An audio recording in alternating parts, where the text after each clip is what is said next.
The darkness wrapped around me like a suffocating cloak as I stood alone in the abandoned park. The moonless night seemed to amplify the silence, broken only by the distant rustle of leaves and the faint sound of my own shallow breaths. I had always been comfortable with solitude, relishing in the quiet moments, but this night was different. This night held a sinister presence that sent shivers down my spine. As I walked along the deserted paths, a sense of unease gnawed at me, like invisible eyes watching my every move. Shadows danced in the corners of my vision, playing tricks on my mind. The air grew heavy, charged with an otherworldly energy that made the hairs on the back of my neck stand on end. A gust of wind whispered through the trees, carrying with it an unsettling voice that seemed to echo from the depths of the night. I quickened my pace, my footsteps echoing through the empty park, but the voice persisted, growing louder and more distinct. It was a voice filled with malice, dripping with a hunger for something unknown. A chill raced down my spine as I spotted a flickering light in the distance. A dilapidated gazebo stood as the source, its once vibrant colors faded by time. Something compelled me to approach, an inexplicable curiosity mingled with a dread that clawed at my insides. I stepped into the gazebo, the creaking wood beneath my feet breaking the silence like a crack in the facade of my courage. The flickering light danced, casting grotesque shadows that danced along the walls, taunting my senses. And then I saw it, a figure hunched in the far corner, its presence hidden in the darkness. Fear gripped me, but I couldn't look away. The figure slowly turned its head, revealing eyes that glowed with an unnatural, ethereal light. It grinned, revealing jagged, yellowed teeth, and its voice slithered through the air, laced with a sinister edge. "Alone you came, alone you shall remain," it hissed, its voice seeping into my very bones.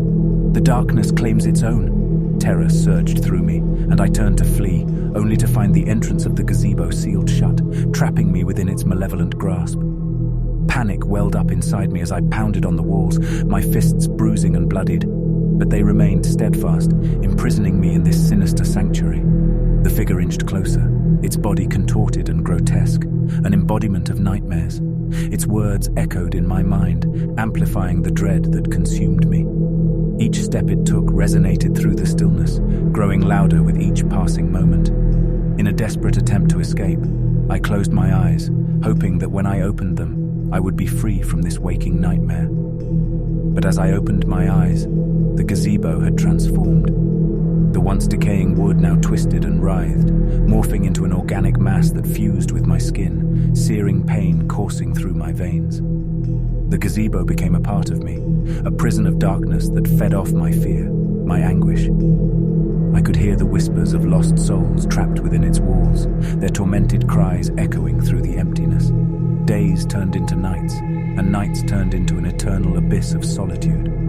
I became a mere vessel, my identity consumed by the darkness that held me captive.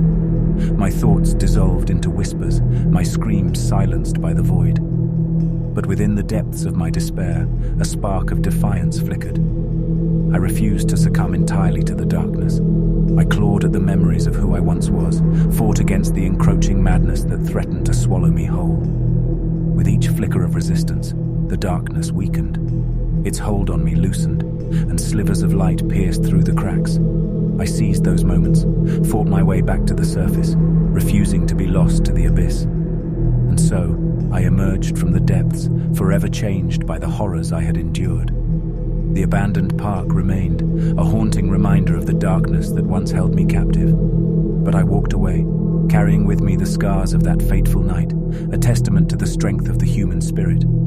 For now, I live in the light, forever aware of the darkness lurking at the edges. I am cautious yet unyielding, determined to never be alone again in the depths of that nightmarish solitude. The wind howled outside, rattling the windows of my old Victorian house. I sat huddled on the couch, wrapped in a blanket, my heart pounding in my chest. It was one of those nights when even the bravest souls felt a twinge of fear. The storm had isolated me from the rest of the world, leaving me alone in the darkness. As the hours ticked by, a sense of unease settled upon me. The silence was deafening, broken only by the occasional creaks and groans of the house. Shadows danced along the walls, their movements eerie and unpredictable. I couldn't shake the feeling that I was being watched, that unseen eyes lurked in the corners of the room. I decided to distract myself by watching a movie, hoping the flickering images on the screen would dispel the growing dread. But as the movie played, the sound seemed distorted, the characters twisted into grotesque figures. The familiar scenes became unsettling, evoking a deep sense of discomfort. I paused the movie and rose from the couch, determined to shake off the unease that gripped me. As I walked through the house, the floorboards creaked beneath my weight, as if whispering secrets of their own. The stairs groaned in protest as I ascended to the second floor, each step a reminder of the solitude that enveloped me. My bedroom felt different, colder somehow. The dim glow of the nightlight failed to chase away the encroaching darkness. I glanced at the mirror on the dresser, catching a glimpse of movement behind me. I spun around, but the room remained empty save for my own reflection. Uneasy, I turned away from the mirror and crawled into bed, pulling the covers tightly around me. The storm outside raged on, rain drumming against the window panes. The wind howled like a chorus of tormented souls, seeping into my bones and filling me with an inexplicable dread. I closed my eyes, seeking solace in sleep, but the darkness behind my eyelids seemed alive, a swirling abyss that threatened to consume me. The silence of the house became suffocating, broken only by a faint scratching sound, like nails against a chalkboard. I sat up, straining my ears to locate the source of the sound. It grew louder, more insistent, echoing through the empty hallways. Fear twisted in my gut as I followed the noise, the scratchy symphony guiding me deeper into the house. The sound led me to the basement door.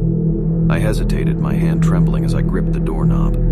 A cold draft seeped through the cracks, raising goosebumps on my skin. With a deep breath, I turned the knob and descended into the depths below. The basement was a labyrinth of shadows, the dim light bulb flickering ominously. The scratching sound grew deafening, bouncing off the walls like a desperate plea. I followed the noise, my heart pounding in my ears until I reached the farthest corner of the basement. There, in the darkness, I discovered the source, a small door set into the wall. Panic surged through me, urging me to run, to escape the sinister secrets that lay beyond that door. But curiosity mingled with my fear, compelling me to push it open. As the door creaked open, a putrid smell assaulted my senses, a mixture of decay and something more sinister. The room beyond was small and dimly lit, cluttered with old furniture draped in dusty sheets. But my attention was drawn to the figure huddled in the corner, obscured by darkness. "Who's there?" I called out, my voice trembling. No response. The figure remained still, a mere silhouette against the dim light. Heart pounding, I stepped closer, the air heavy with anticipation. As I reached out to touch the figure, it slowly turned its head to face me. Its eyes gleamed with an otherworldly light, and its mouth stretched into a grotesque smile. A scream tore through my throat as I recoiled, stumbling backward. But the figure lunged forward, a blur of movement and darkness, its hands reaching out to grasp me. I fought against its grip, my terror fueling my desperate struggle. With one final surge of strength, I broke free and bolted from the basement, my heart pounding in my chest. The figure pursued me, its presence a chilling breath on the back of my neck. I raced up the stairs, out of the house, and into the stormy night. I never looked back, never returned to that haunted place. But the memory of that night haunts me still, a reminder of the terrors that can lurk in the deepest shadows, waiting for us in the lonely hours of the night.